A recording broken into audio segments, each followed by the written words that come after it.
Hello guys, how are you all? કેમ છો બધા? આશા છે બધા ઘરે હશો, સુરક્ષિત હશો. એક્ટિવ અને પેસિવ વોઇસના ફર્સ્ટ પાર્ટમાં આપણે એક્ટિવ વોઇસ કોને કહેવાય, પેસિવ વોઇસ કોને કહેવાય એ સમજ્યા પછી આજના લેક્ચરમાં આપણે ડિટેલમાં ડિસ્કસ કરીશું કે કોઈ સેન્ટેન્સ ટેન્સમાં એક્ટિવ વોઇસમાં હોય તો એને પેસિવ વોઇસમાં કેવી રીતે કન્વર્ટ કરી શકીએ અને પેસિવ વોઇસમાં હોય તો એક્ટિવ વોઇસમાં કેવી રીતે કન્વર્ટ કરી શકીએ. એટલે એમાં પહેલાં તો આપણને ખબર હોવી જોઈએ કે ગુજરાતીમાં એને શું કહેવાય. એક્ટિવ વોઇસને આપણે ગુજરાતીમાં કર્તરી વાક્ય રચના કહીએ છીએ અને પેસિવ વોઇસને આપણે કહીએ છીએ કર્મણી વાક્ય રચના. એટલે એક્ટિવ વોઇસ એટલે કર્તરી વાક્ય રચના, પેસિવ વોઇસ એટલે કર્મણી વાક્ય રચના. હવે કર્તરી વાક્ય રચના એ આપણને ખબર છે, એની વ્યાખ્યા આપણને ગુજરાતીમાં જોયેલી છે. ક્રિયાના કરનારને કર્તા કહેવાય છે. શું કહેવાય છે?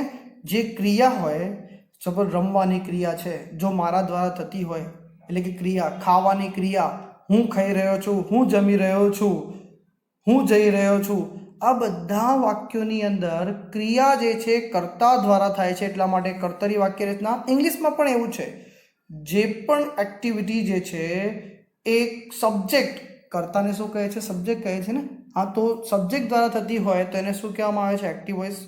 કર્મણી વાક્ય રચના એટલે શું? ક્રિયાનું કરનાર મુખ્ય ન હોય પણ કર્મ કર્તાનું સ્થાન લે, અથવા કર્મ દ્વારા થતી ક્રિયાને આપણે પેસિવ વોઇસ કહીશું. જેમ કે મારાથી ખવાય, હું જમી રહ્યો છું, મારાથી ખવાઈ રહ્યું છે, બંનેની અંદર મોટું અંતર આવી જાય છે ને. આપણે કર્તરી કર્મણી વાક્ય રચના બનાવેલી છે. અહીંયા તમે જોઈ શકો છો કે આ કઠપુતલીઓના ડાન્સ તમે બધાએ જોયેલા હશે, તમે ટીવીમાં, મૂવીમાં ગમે ત્યાં જોયેલા હશે. આ ભાઈ જે છે કઠપુતલીને રમાડે છે, તો આપણે શું કહીશું? આ ભાઈ કઠપુતલીને ચલાવે છે, પણ કઠપુતલીથી ડાન્સ કરાય છે એમ કહી શકાય ને. તો અહીંયા જે છે કઠપુતલીને ડાન્સ આ ભાઈ કરાવે છે, તો આ ક્રિયાનો કરનાર કર્તા છે અને આ જે છે કરે છે. તો તમે સમજી શકો છો. અને બેટર સમજવા માટે એક બીજો એક્ઝામ્પલ અહીંયા મેં સ્ટેટિકલી સમજાવવાનો પ્રયત્ન કર્યો છે. કે ઉદાહરણ છે પહેલું એક્ટિવ વોઇસનું, જેને આપણે કર્તરી વાક્ય રચના કહીએ છીએ. બીજું ઉદાહરણ છે મારું કર્મણી વાક્ય રચના. અહીંયા અત્યારે ફૂટબોલની સિઝન ચાલી રહી છે, ફીફા વર્લ્ડ કપની. Manish plays football. એક સીધું સાદું સાદા વર્તમાનકાળનું વાક્ય લખી દીધું મેં, મનીષ પ્લેઝ ફૂટબોલ. આ થઈ ગયું મારું. અહીંયા જો પ્લે એટલે રમવાની એક્ટિવિટી કોણ કરી રહ્યા છે? આ મનીષભાઈ કરી રહ્યા છે. એટલે કે ક્રિયાનો કરનાર કરતા છે. એટલે શું થઈ ગયું ફ્રેન્ડ્સ? આ એક્ટિવ વોઇસ થઈ ગયું. એટલે કે આપણને અહીંયા ખબર હોવી જોઈએ કે મનીષ જે છે કરતા થશે, પ્લે જે છે ક્રિયાપદ રમવાની ક્રિયા છે, અને ફૂટબોલ જે છે અહીંયા કર્મ થઈ જશે. તો હવે નીચે પેસિવ વાક્ય રચનામાં નજર કરીએ. અહીંયા મારો કર્મ જે છે football, football is played by Manish. હવે શું કર્યું અહીંયા મેં? તો ફૂટબોલ જે કર્મ આગળ આવી ગયું, ત્યાર પછી ઇઝ મૂક્યું છે, જેને સહાયકારક ક્રિયાપદ કહે છે. એક્ટિવ વોઇસથી પેસિવ વોઇસમાં જતા સહાયકારક ક્રિયાપદ બહુ ઇમ્પોર્ટન્ટ મળી જાય છે. આગળ જોઈશું વર્તમાનમાં કયા સહાયકારકનો પ્રયોગ કરવો, ભૂતકાળમાં કયો કરવો અને ભવિષ્યમાં કયો કરવો, એ આપણે આગળની સ્લાઇડમાં જોઈશું. પહેલાં અહીંયા આ વાતને ખતમ કરીએ. ફૂટબોલ ઇઝ એટલે કે સહાયકારક ક્રિયાપદ આવશે. પછી પ્લેડ, અહીંયા જો પ્લેનું શું કર્યું મેં? પ્લેડ કર્યું. એનો મતલબ શું લખ્યું? ભૂતકૃદન લખ્યું, જેને આપણે ઇંગ્લિશમાં પાસ્ટ પાર્ટિસિપલ કહીએ છીએ. તો ફૂટબોલ ઇઝ પ્લેડ, પછી બાય લગાવીને કર્તાને પાછળ ધક્કો મારી દીધો. તો આ પ્રકારની જે વાક્ય રચના હોય છે એને કર્મણી વાક્ય રચના એટલે કે પેસિવ વોઇસ કહેવામાં આવે છે. તો એ જો અહીંયા જે છે ફૂટબોલને રમનારો આ ભાઈ હતો, પણ અહીંયા ખાલી ફૂટબોલ પડ્યો છે. Football is played by Manish. તો અહીંયા જે છે કર્તા પાછળ જતો રહ્યો. હવે સુપર ઇમ્પોર્ટન્ટ નિયમો જે આપણે મગજની અંદર ફિટ કરવાના છે. સૌથી પહેલું જે પગથિયું છે પેસિવ વોઇસ પેસિવ વોઇસમાં કન્વર્ટ કરવાનું. તમારું જે પણ વાક્ય આપેલું છે એ વાક્યને ask the question to verb, એટલે કે તમારા જે વાક્યની અંદર જે ક્રિયાપદ રહેલું છે એ ક્રિયાપદને ક્વેશ્ચન કરવાનો છે. તમારે ક્વેશ્ચન માટે તમારે વોટ અથવા હુમનો પ્રયોગ કરવો. શેનો કરવાનો છે? Ask the question to verb with what and whom, એટલે કે ક્રિયાપદને સવાલ કરો. શું સવાલ કરો? શું અને કોને. જેમ કે પ્લે, મનીષ પ્લેઝ ફૂટબોલ, તો પ્લે મારું ક્રિયાપદ થયું, તો એની આગળ લગાવ્યું શું પ્લે, તો મને તરત જ કર્મ મળી જશે. અહીંયા પેસિવ વોઇસની અંદર કર્મ બહુ ઇમ્પોર્ટન્ટ બને છે, એટલા માટે આ પ્રશ્ન પૂછવા જરૂરી છે. શું પ્લે અથવા એના પછી આપણે વોમનો પણ પ્રયોગ કરીએ. એટલે એ ધ્યાન રાખજો. આ ભાઈ શું કહી રહ્યા છે, તમને ગમે થઈ જાય સૌથી પહેલાં તમારે શું કરવાનું, ક્વેશ્ચન કરવાનું. શું કરવાનું, ક્વેશ્ચન કરવાનું. જેમ કે આપણે હોટલમાં જઈએ છીએ, હોટલમાં જઈએ તો આપણે પેલા જે વેઇટર આવે ને, what would you like to have, હે ને, તો ક્વેશ્ચન વોટથી શરૂ કરે છે ત્યાં. તો અહીંયા તમારું જે કર્મ જે ખાવાની વસ્તુ તમે ફટાફટ પછી ઓર્ડર આપવાનો. હવે જ્યારે હું એક્ટિવ ટુ પેસિવ એટલે કે આમ આદમી પાર્ટી બનું છું, હે ને, એક્ટિવ ટુ પેસિવમાં જઉં છું, ત્યારે કેટલાક ફેરફાર થાય છે. એ ફેરફારને મારે ધ્યાન રાખવું જરૂરી છે. સૌથી પહેલો ફેરફાર થશે કર્તાનું સ્થાન કર્મ, એટલે કે મારે કર્તાની જગ્યાએ પહેલાં તો કર્મને શોધીને લખવાનું. જે જગ્યાએ એક્ટિવ વોઇસમાં કર્તા લખેલો છે, પેસિવ વોઇસની અંદર ત્યાં કર્મ આવી જશે. કર્મનું સ્થાન કર્તા લેશે. તો very good.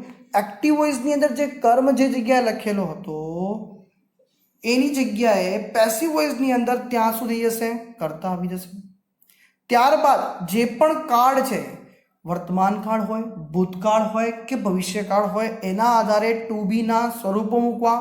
M is are, was were and shall will મૂકવાનું. અને મોસ્ટ ઇમ્પોર્ટન્ટ વસ્તુ જે આપણે ધ્યાનમાં રાખવાની છે, ત્રીજો અને ચોથો પોઈન્ટ, ટુ બીના રૂપો અને ક્રિયાપદનું ભૂતકૃદન વેરી ઇમ્પોર્ટન્ટ છે. આ બંને વસ્તુ પકડી લીધી તો આપણને પેસિવ વોઇસ ખ્યાલ આવી ગયો. બાયનો ઉપયોગ કરીને પછી પાછળ શું લગાવવાનો, કર્તા લગાવવાનું. આઈ થિંક તમને બધાને આ ફેરફારો મગજની અંદર ફિટ થઈ ગયા છે. એક્ઝામ્પલ થ્રુ સમજીશું. પહેલાં તો આપણને ખબર હોવી જોઈએ કર્તાનું સ્થાન કર્મ લેશે અને કર્મનું સ્થાન કર્મ લેશે.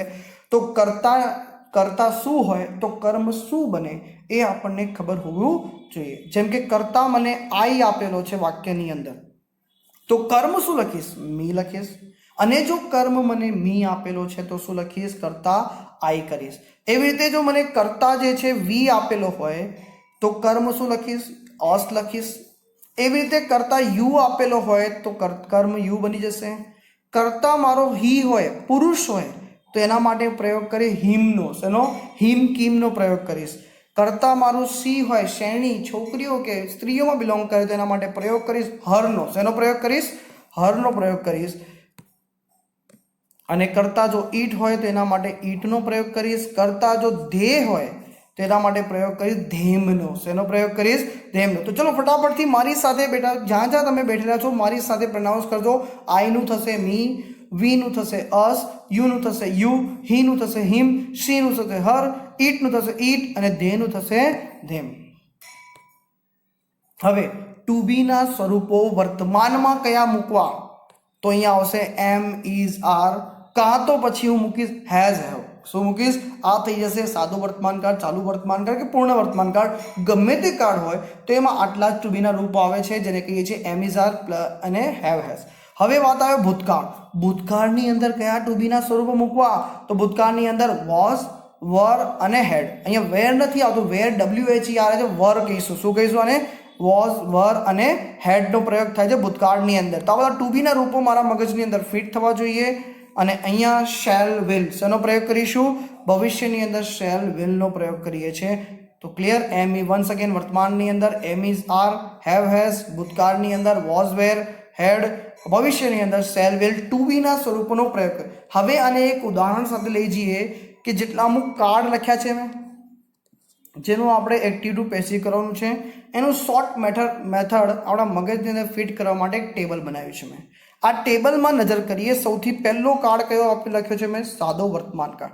સાદા વર્તમાન કાળમાં આપણી પાસે બે પ્રકારની વાક્ય રચના હોય છે. કાં તો ક્રિયાપદની પાછળ એસ લગાવેલું હોય છે, કાં તો ક્રિયાપદ મૂળ રૂપ આવે છે. હે ને, ત્રીજો પુરુષ એક વચન હોય તો એસ ઈએસ લગાવીએ છીએ, બાકી બધામાં સેમ રહે છે. તો બે ક્રિયાપદ લીધા છે મેં. શું કર્યા છે, ટેક ક્રિયાપદ લીધું છે, તો ટેક કાં તો ટેક્સ આવશે. એટલે કે જો સાદા વર્તમાન કાળમાંથી અને મારે પેસિવ બનાવવું હોય તો શું બને આનું, તો મેઇન વસ્તુ મારે એમ ઇઝ આર, કર્તા પ્રમાણે એમ ઇઝ આર મૂકીશ અને ટેકનું થઈ જશે બુદ્ધકૃદન ટેકન. શું થઈ જશે, ટેકન. આઈ થિંક તમને કોન્સેપ્ટ ધીરે ધીરે ખ્યાલ આવી રહ્યો હશે. ત્યારબાદ બીજો કાર્ડ આપણા માટે આવે છે ચાલુ વર્તમાન કાળ. ચાલુ વર્તમાન કાળની વાત કરીએ તો વાક્ય રચના શું થાય, એમ ઇઝ આર પ્લસ ક્રિયાપદ પ્લસ એની પાછળ લગાવવાનું આઈએનજી, હે ને. તો હવે જો જ્યારે એની પેસિવ વાક્ય રચના બને છે ત્યારે ટેકનું તો ટેકન થઈ જશે, તો આપણને ખબર એમ ઇઝ આર પર લાગી જશે, પરંતુ અહીંયા ચાલુ વર્તમાન કાળ છે એટલે બી ની પાછળ લાગશે બીઈંગ. શું લાગશે? Am is are being plus V3. શું થશે? V3 એટલે ભૂતકૃદન. ક્લિયર? જ્યારે હું V3 પ્રોનાઉન્સ કરું તો સમજવાનું કે એ ભૂતકૃદન છે. પૂર્ણ વર્તમાન કાળની વાત કરીએ કે હેવ, હેઝ અને ભૂતકૃદન. પૂર્ણ વર્તમાન કાળની વાક્ય રચનામાં શું આવે? હેવ, હેઝ અને ભૂતકૃદન આવે છે. તો અહીંયા બીન લાગી જાય. પૂર્ણ કાળની અંદર શું લાગશે? બીન લાગશે. તો have, has plus been plus ભૂતકૃદન.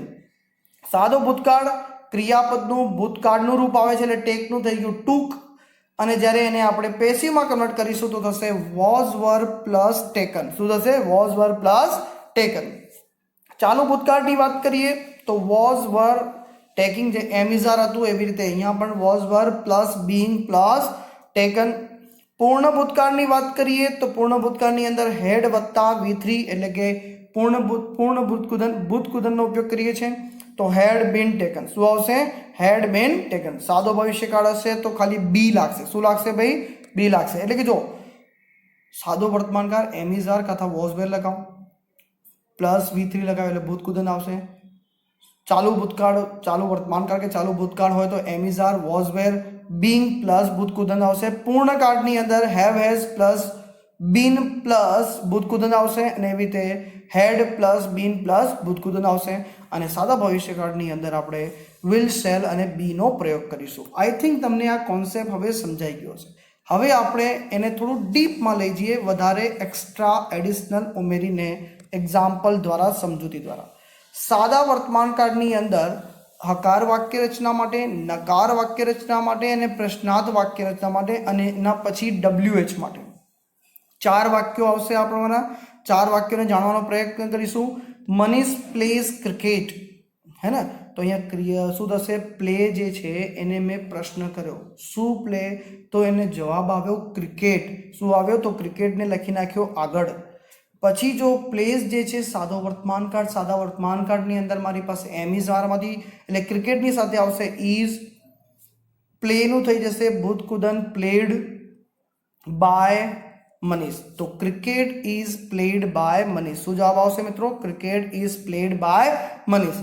એવી રીતે જો નકાર વાક્ય રચના હોય તો એનું પેસિવ કેવી રીતે કરવું? નકાર વાક્ય રચનાની વાત કરું તો એક્ટિવ વોઇસની અંદર વાત કરીએ તો we do not see film, અમે મૂવી જોતા નથી.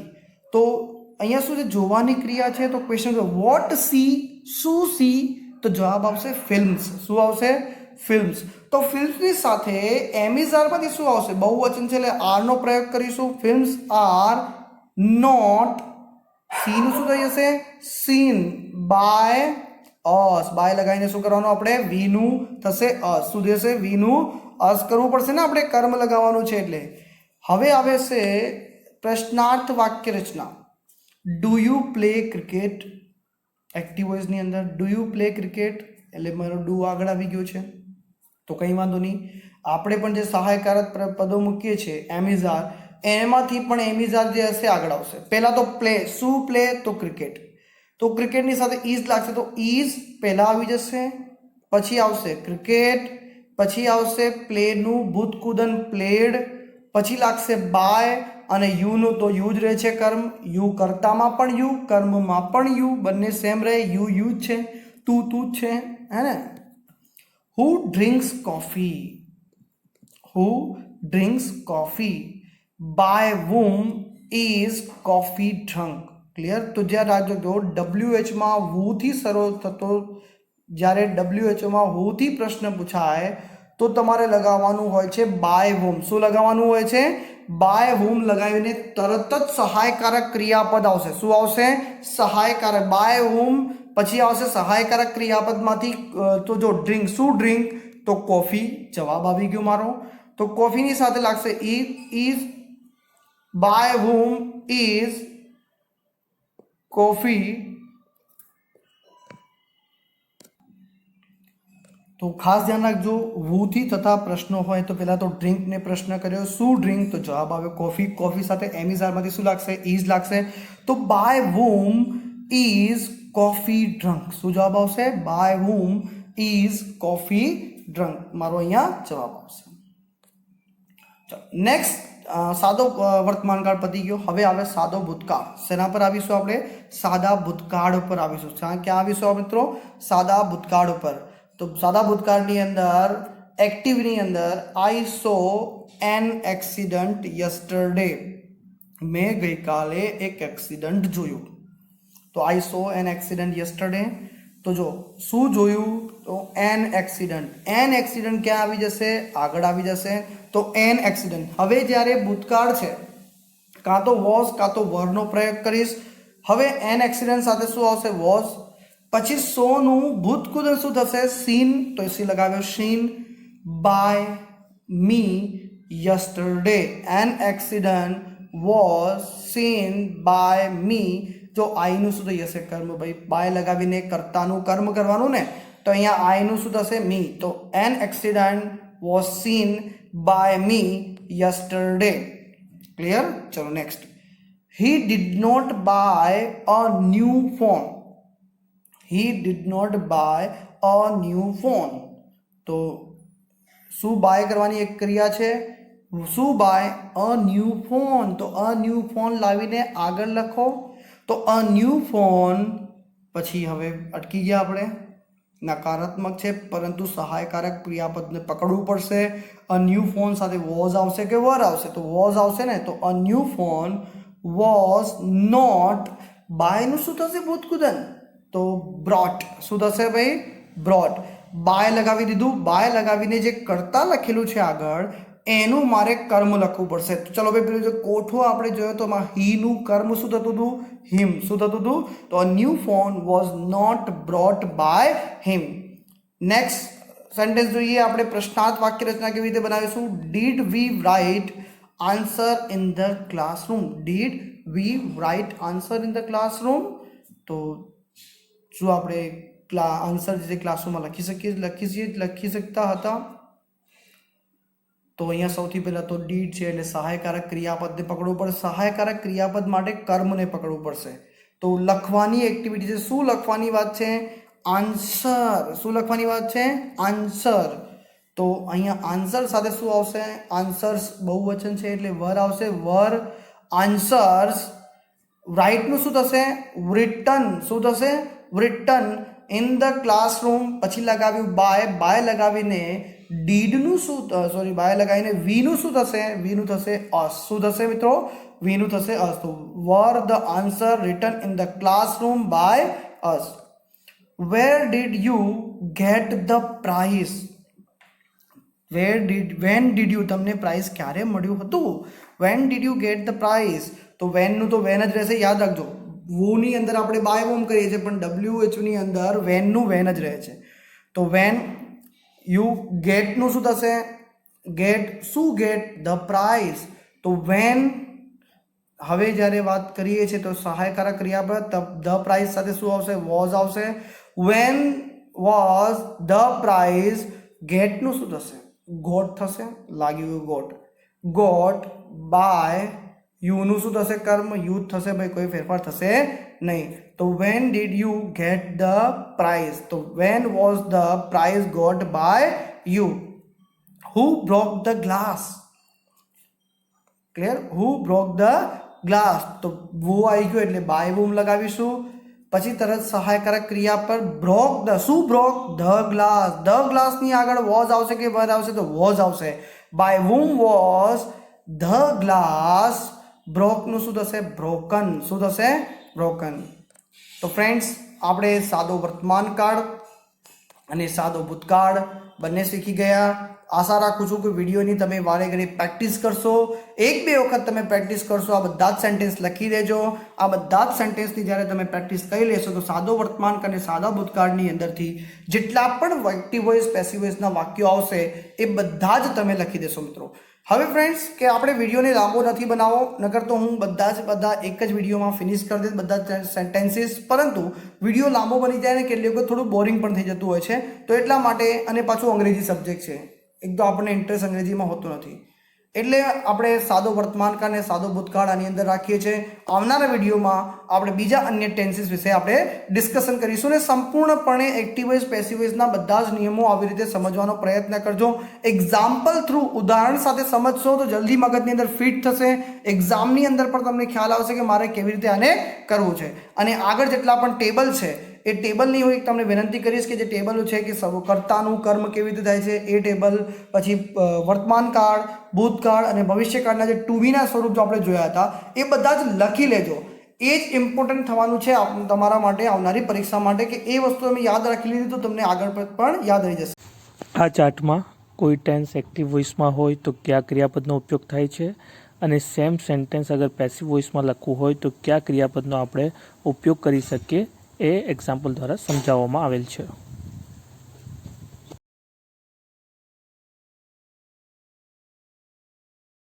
તમને અહીંયા એક્સરસાઇઝ 1 અને એક્સરસાઇઝ 2 આપેલી છે જે તમારે જાતે સોલ્વ કરીને મને આન્સર મોકલવાના છે.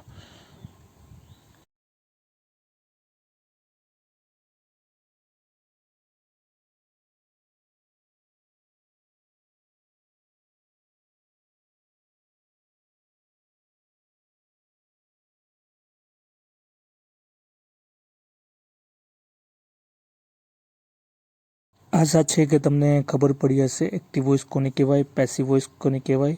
કોઈ ટેન્સમાં વાક્ય એક્ટિવ વોઇસમાં હોય તો એને પેસિવ વોઇસમાં કેવી રીતે કન્વર્ટ કરી શકીએ.